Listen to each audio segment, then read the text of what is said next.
Primeiro, eu acho que a gente pode começar falando desse negócio de arcabouço. Toda medida do governo, e não importa se o governo é de esquerda, de direita, nessa democracia que a gente vive, na forma como as coisas estão organizadas, no capitalismo, se uma medida do governo tem um nome difícil, com certeza é ruim para quem é pobre. Então, acho que essa é a primeira coisa que você tem que definir. Então, o nome arcabouço ele não vem à toa. Se botou o nome do arcabouço é porque não é bom pro povo. Então, é uma palavra que ninguém usa. Eu mesmo não sabia o que era arcabouço até criar essa lei. Né? Então, já adianto para quem está assistindo a gente. É ruim.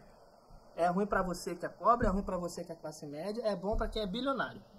Milionário, quem tem muita ação na bolsa de valores, quem tem muito dinheiro colocado em fundo de investimento, muita gente com ação de banco, Itaú, Bradesco, os grandes bancos. Então, para esse povo é bom, para a gente é ruim. E aí eu vou dizer o porquê. O arcabouço ele prevê o seguinte: as despesas do governo, as despesas públicas de investimento, de gasto, né, de custeio, só podem crescer até 2,5% do PIB a cada ano, desde que a arrecadação cresça proporcionalmente. Mas aí você vai falar, pô, então isso é bom. Então o governo vai poder investir mais. Mas quando você vai olhar, se você fosse botar essa regra aplicada em todos os anos do governo Lula, Dilma, Bolsonaro e Temer, hoje o gasto social no Brasil ele seria infinitamente menor. Então não seria possível ter programas como Minha Casa Minha Vida, Bolsa Família. Essas coisas que eu falei no começo são básicas, que são importantes, são fundamentais, só que elas não resolvem a raiz do problema. Nem isso teria. Não teria universidade pública, ou teria muito menos vagas, e teria muito menos investimento social no país se essa regra fosse aplicada desde 2002. Que não existia a regra fiscal que limitasse o crescimento do gasto na época do investimento social, e com o arcabouço fiscal isso entra. Então, por exemplo, verba do Fundeb. Eu sou professor, né, de formação. Verba do Fundeb, que é o Fundo de Desenvolvimento da Educação Básica, que é o dinheiro que vai essencialmente para pagar salário de professor e investimento em novas estruturas nas escolas. Esse dinheiro está no arcabouço. Esse recurso vai ficar sob o arcabouço, então ele vai ter uma limitação de crescimento. Só que a gente precisa de mais escolas, os professores ganham mal. Alguém tem dúvida que o professor ganha mal? Acho que ninguém acha que o professor ganha bem no Brasil. E aí você vai limitar esse crescimento de gasto? Isso é um gasto importante, que quanto melhor o professor ganha, melhor ele vai dar aula. Estou dando um exemplo. Tem vários outros exemplos que estão no arcabouço. Estão dentro do arcabouço. O próprio orçamento da educação e da saúde como um todo, independente dos fundos especiais, estão dentro do arcabouço. E vai ficar limitado o crescimento desses gastos para sempre, porque o teto de gastos era muito ruim, porque que era a lei anterior, né, a emenda constitucional 95. Ela previa que não podia ter aumento nenhum de gasto, só referente à inflação, então você não tinha aumento real. Essa prevê um pequeno aumento real. A nossa crítica é essa, ao arcabouço. E por que, apesar de parecer fazer sentido, a gente acha que é uma forma errada de lidar com a política econômica do país? Se você perceber o orçamento, eu falei mais por passagem no começo, o orçamento federal hoje é de 4,2 trilhões de reais. Isso é muito dinheiro. Eu nem sei quanto zero isso dá. Disso aí, desses 4,2 trilhões de reais, 1,8 trilhão no ano passado foram gastos com juros e amortizações da dívida. Isso não está no arcabouço. Não tem uma limitação de pagamento da dívida. É ilimitado. O governo não tem limite para pagar dinheiro para banco. E quem são os detentores dessa dívida? Quem detém a posse da dívida?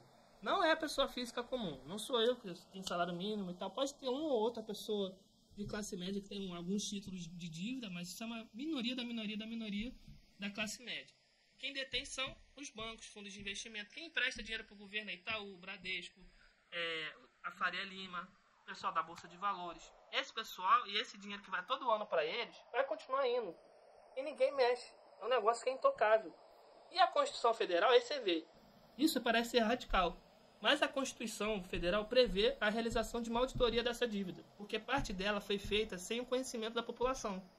Ninguém perguntou para o povo se podia pegar dinheiro emprestado do Bradesco para construir, por exemplo, Itaipu, que foi uma usina hidrelétrica construída na ditadura militar.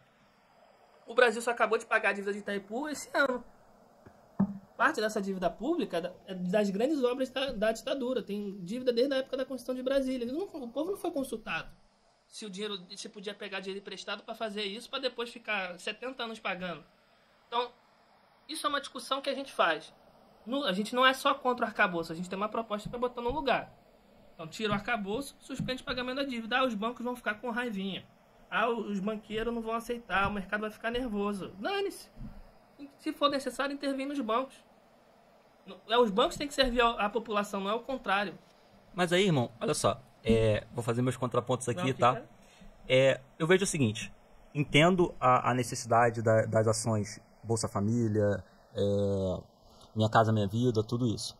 Só que, como você bem falou, essa dívida pública ela existe em virtude do governo não ter dinheiro na época para realizar uma obra, uma agenda de governo, tá? E por não ter dinheiro, ele pegou esse dinheiro emprestado.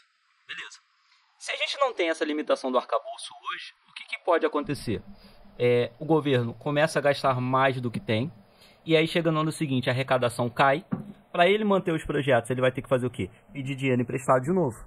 Se a gente não está pagando a nossa dívida, como é que a gente vai pegar dinheiro emprestado de novo para manter os projetos que a gente não quis limitar, sabe? Essa é uma preocupação que eu tenho.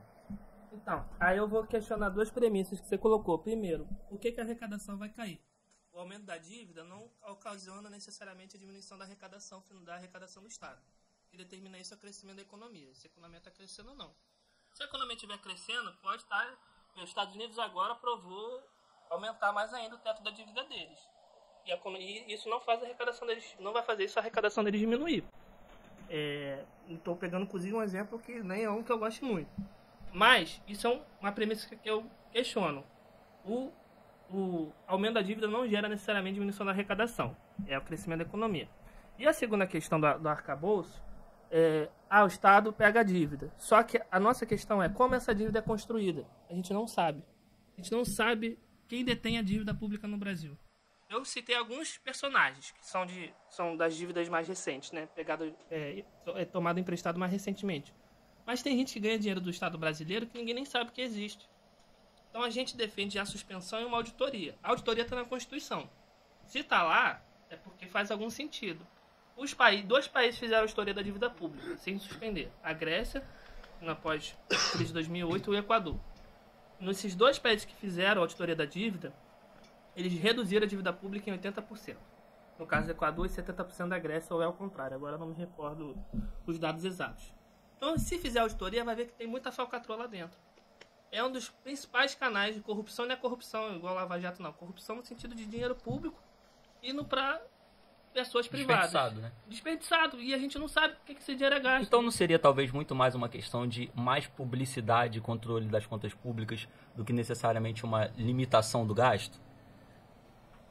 É isso também, mas isso é secundário. Porque o sistema financeiro nacional, ele vive da dívida pública. Ele pega o nosso dinheiro, que está lá na conta do banco, das contas correntes, e usa esse dinheiro para comprar títulos do governo. É isso que eles fazem. Então, no fim das contas, é o nosso dinheiro que compra a dívida que, teoricamente, a gente tem que pagar com os nossos impostos. Se você for botar no papel, é isso que está acontecendo. Ter mais transparência ajuda. Mas se fizer auditoria, várias dívidas vão ser consideradas ilegais. Eu estou falando na ordem de centenas e centenas de bilhões de reais. Tem banco, se o Estado virar e falar, olha, a dívida que eu tenho com você é ilegal, vai quebrar. Por isso que eles não mexem. Porque o Estado brasileiro, e quando eu digo Estado, são os setores dominantes da sociedade que controlam o Estado brasileiro, não é o Estado Lula, não é o Estado Arthur Lira. Estou falando do agro, estou falando dos banqueiros, estou falando de quem de fato manda no Brasil. Se esse povo deixa ter auditoria, só auditoria, não estou falando nem da suspensão da dívida, se acontece só auditoria, o que vai acontecer? Eles vão quebrar. Ou o Estado vai ter que intervir e tomar tudo, encampar tudo. Então por isso que não tem auditoria. A suspensão, então, aí, que para nós seria... a gente até brinca uma coisa, fala que a coisa é muito boa, a gente fala seria o socialismo, né? Se fosse a suspensão, seria o socialismo, porque a gente teria que estatizar o sistema financeiro nacional e banco ia ser só para guardar dinheiro. Que é a função dele, né? A função dele não é ficar extorquindo o Estado brasileiro, que é o que eles fazem hoje.